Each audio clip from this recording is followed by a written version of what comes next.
It's Thursday, January 17th. I'm Mike James. Coming up in a bit, YouTube is taking action on viral challenges and pranks, plus a new kind of parasite could keep your smart speaker from snooping on you, and going to the doctor in the future might involve a facial recognition scan. And we'll get started in just a moment. First, we'd like to recognize our partners who help make these Tech News Today podcasts possible. We start with YouTube, which is finally cracking down on dumb viral challenges and pranks that lead to people getting hurt. So what's the straw that finally got them to update their policies?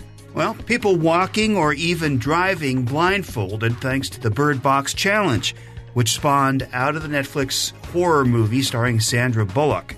YouTube's guidelines already ban content that encourages violence or dangerous activities, but now they're adding wording that also prohibits viral challenges and pranks. They're going to give people a 2-month grace period to pull videos that violate their new rules, and then YouTube says they're going to start removing the content themselves. And now any accounts that violate policies after that will get a strike. And they say 3 strikes and those accounts are out. Very interesting. Now, in the Bird Box, the characters have to wear blindfolds to stay alive. So, of course, people started mimicking that and posting videos to their social media accounts. Netflix even chimed in earlier this month asking people to stop. And although it should go without saying that people should refrain from driving while blindfolded, believe it or not, a 17-year-old girl in Utah apparently didn't get the memo and crashed into another car last week while she had a beanie pulled down over her eyes. Maybe it should come as no surprise since people also have to be told not to eat laundry detergent or plank on washing machines or any number of other challenges on YouTube over the last couple of years. More news on YouTube. They're also testing something new by placing recommendations just underneath the video player. They show up as blue bubbles on both mobile and desktop with suggestions, as shown on screenshots obtained by The Verge. Under the video player in the screenshot, there were 4 options, including one to show all recommendations related to what you're watching, additional videos from the same channel, related videos on the same topic, and an option called For You, which most likely would give you a list of videos covering a wide range of topics based on what you've been watching. More specific recommendations show up on the side of the page. This feature is being tested using a small group of people, and so far there's no timetable for its release to the masses. And just ahead, how a parasite can keep other tech from spying on you. Right now, let me tell you about our partners at Capterra. It's been 30 years since the World Wide Web was invented, and I bet some of you are still using old, outdated software. Set yourself up for success with the new software for your business at Capterra.com. As America's digital pro, Kim gets asked about this all the time. What is the best software for someone's business? And she refers people to Capterra.com. Capterra is the leading free online resource to help you find the best software solution possible for your business and discover everything you need to know to make an informed decision. Search more than 700 specific categories of software. Everything from project management to email marketing to yoga studio management software. Join the millions of people who use Capterra each month and find the right tools for their business. Visit Capterra.com/Kim today to find the right tools to make 2019 the year for your business. Capterra.com/Kim. That's CAPTERRA.com/Kim. Well, Alexa, Google Assistant, and other digital voice assistants, we know they're super useful in a lot of situations. But they've also got their problems because a lot of people don't like the idea that there's somebody listening to them, or something, I guess you say, listening to them, and you can't really blame them. Alexa's been known to occasionally send the recordings of everything you've said in earshot of your Echo to others. But now there's another option, or it's called a parasite, or maybe a digital parasite. It doesn't involve turning your smart speaker off or disabling the microphone. You'll just be giving it something else to listen to. So listen to this. It involves adding another device to the mix called the alias. also referred to as the Teachable parasite. It looks like a blob of fungus that attaches to the top of your Amazon Echo or Google Home device.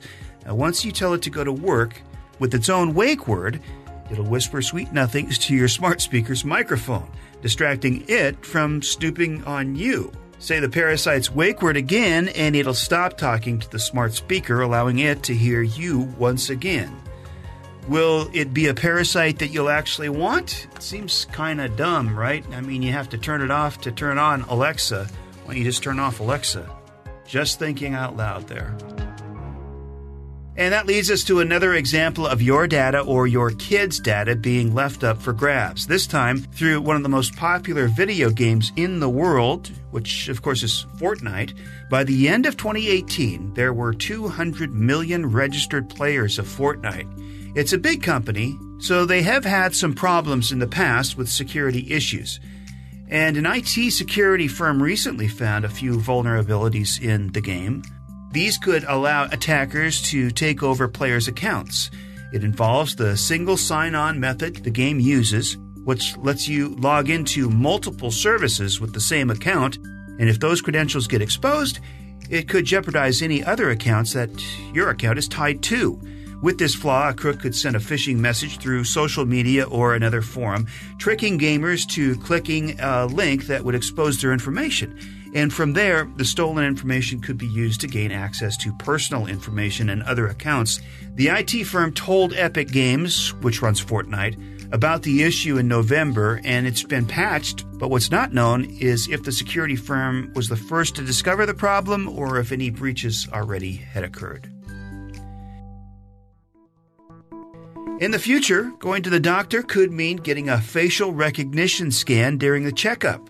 In a study published this month, a company called FDNA created algorithms that could potentially identify rare genetic disorders through a facial scan. In 2 tests, the software was used to look for 2 specific types of syndromes that have distinct facial traits. It was 90% accurate in identifying the disorders, beating out real clinicians. It was less accurate in another harder-to-detect syndrome. Now, some argue that while it could be helpful, it still doesn't top the definitive answer you would get from a genetic test, but FDNA calls their software a reference tool that would assist, not replace, the diagnosis of real doctors. Coming up in just a moment, if you've been on the fence about buying a robotic vacuum, it might be time. Right now, a quick thank you to our friends who help make this podcast possible. Well, another day, another streaming service. It looks like another big contender is about to jump into the ring, looking to take on services like Netflix and Amazon. CNBC says NBCUniversal is launching its own streaming service early next year. Their plan's a little bit different, though, because it will be free for people who subscribe to NBCUniversal, Comcast Cable, and Sky. If you don't already have one of those services, it's going to cost you $12 per month. NBC is not yet saying exactly what kind of content they'll be offering, but did mention there will be content available on demand from their library of shows, along with original programming, which has proven successful for other services. The free-to-existing subscribers part of their plan could be a solid strategy to come out of the gate with a lot of people already signed up and ready to use their service. Disney, Apple, and Warner are expected to launch their own streaming services at some point later this year. And if you still haven't decided whether or not to hand over the vacuuming chore to a robot, now could be the time. This week, Amazon lowered prices on Roomba robot vacuums, with one coming in at $150 off its normal price. That discount applies to high-end models. The iRobot Roomba 960 is $550 on Amazon right now, usually $700. It's got all the bells and whistles, including Amazon Alexa and Google Assistant compatibility. It can be controlled by an app and handles most types of messes. Take a step down to the Roomba 890, which is about $50 off normal price, discounted to $450. It's similar to the 960 with a few options missing. The cheapest option is the Roomba 690, which has been discounted to $300. And if you like tech news today, give us a positive review wherever you're listening to us. It helps more people find us, and we do thank you for that.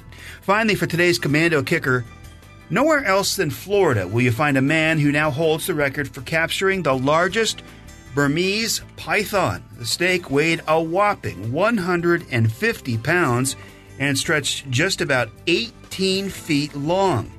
In order to capture it, the man, quote, ran down, grabbed it by the head, and when he did that, it constricted him from his waist down. The snake bags he had were too small, and he had to coax it into a tent bag. I don't think I'd ever care to come across a snake like that big. For more fun and interesting facts, go to Commando.com and search for the Commando Kicker. And don't forget to check out our other podcasts like Tech News This Week every Friday. And also, of course, Commando on Demand, where Kim takes an in-depth look at some of the digital issues that are facing us in our daily lives. Thanks for listening, and we'll see you next time.